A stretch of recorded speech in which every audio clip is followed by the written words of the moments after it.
Hello friends, അപ്പം നമ്മൾ വന്നിട്ടുള്ളത് ഒരു ഡേ മൈ ലൈഫ് ആയിട്ട് രാവിലെ നീച്ചപ്പോൾ മെച്ചി ചപ്പാത്തി വെച്ചിട്ടുണ്ടെങ്കിൽ കേട്ടോ ബ്രേക്ക്ഫാസ്റ്റ് ഉണ്ടാക്കാൻ. ഞാൻ പിന്നെ അവിടെ കണ്ടൊരു മൈസൂപ്പായിരുന്നു തിന്നു. ഞാനോട് വെറുതെ നിൽക്കണോണ്ടാണ് മെച്ചിനോട് മയോണൈസ് അടിച്ചാൻ പറഞ്ഞിട്ടോ ചപ്പാത്തിക്ക്. അങ്ങനെ പിന്നെ ചപ്പാത്തി ചുടലും മയോണൈസ് അടിച്ചിട്ടൊക്കെ അതിനോട് പിന്നെ നമ്മൾ നേരെ ചാടിച്ചിരുന്നു. നമുക്ക് പിന്നെ ചപ്പാത്തിക്ക് കറിയില്ലാറ് ഇഷ്ടം ഇതേമാതിരി മയോണൈസും തക്കാളി സോസും മിക്സിഡാക്കി കൂട്ടണാണ്. പേപ്പർ കിട്ടിക്കണേ മദ്രസ പേപ്പർ എവിടെ പേപ്പർ എവിടെ ചാടിക്കണ് സിഗ്മ ബോയ് അല്ലേ.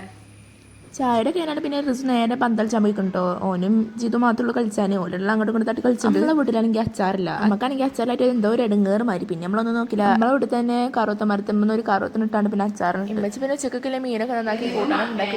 എനിക്കാണെങ്കിൽ നോട്ട് ഫുള്ളാക്കാൻ ഒരു ലോഡ് ഉണ്ടായിരുന്നു. പിന്നെ നോട്ട് ഫുള്ളാക്കായിരുന്നു. പിന്നെ കുളിച്ച് വന്നിട്ട് നമ്മൾ ഫുഡ് കഴിക്കായിരുന്നു. ആണെങ്കിൽ മീനുണ്ട്, പിന്നെ എമ്മ തന്ന കോഴിയുണ്ട്, പിന്നെ ഒരു കേങ്ങിന്റെ ഉപ്പേരുണ്ട്, പിന്നെ വായക്കുപ്പേരുണ്ട്, പിന്നെ സാമ്പാറുണ്ട്, പിന്നെ അച്ചാറുണ്ട്. എന്തായാലും അതൊക്കെ കൂട്ടാൻ ചോറ്. ഞങ്ങൾ പിന്നെ ഒരു വൈകുന്നേരം ഒക്കെ ഇപ്പോൾ നേരെ അപ്പപ്പാൻ്റെ വീട്ടിൽ പോയിട്ടോ. അപ്പപ്പാൻ്റെ വീട് ഇവിടെ നിന്ന് കുറച്ച് നടന്നിട്ടേ ഞങ്ങൾ പോയത്. ഞങ്ങൾ വന്നപ്പോൾ മാമ ഇവിടെ ബിരിയാണി ഉണ്ടാക്കുന്ന തിരക്കിലേനു. എനിക്കാണെങ്കിൽ ഇവിടെ എത്തി പിന്നെ ഇവിടുത്തെ തോട് കാണും, അല്ലെങ്കിൽ ഒരു സമാധാനമില്ല.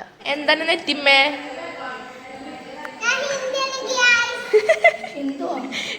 ഹിന്ദിയാണ്, ഹിന്ദു അല്ല ഹിന്ദി.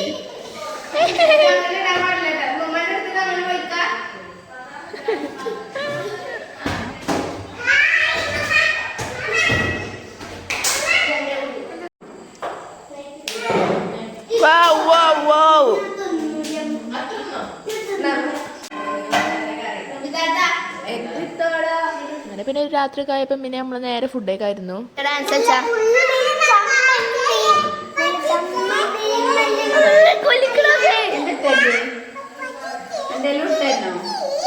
ഒക്കെ ഒരു ഡാൻസ് ഒക്കെ കണ്ടിട്ട് പിന്നെ നമ്മൾ നേരെ ഫുഡ് കഴിക്കായിരുന്നു കേട്ടോ. മാമാന്റെ ബിരിയാണി ഏതായാലും അടിപൊളിയായിരുന്നു, നല്ല ടേസ്റ്റ് ഒക്കെ ഉണ്ടായിരുന്നു. അപ്പൊ നമ്മൾ എന്ത് വീഡിയോ ഇഷ്ടപ്പെട്ട ലൈക്ക് ഒക്കെ ഷെയർ ഒക്കെ സബ്സ്ക്രൈബ് ഒക്കെ കമന്റ് ഒക്കെ എല്ലാവരോടും അസ്സലാമു അലൈക്കും.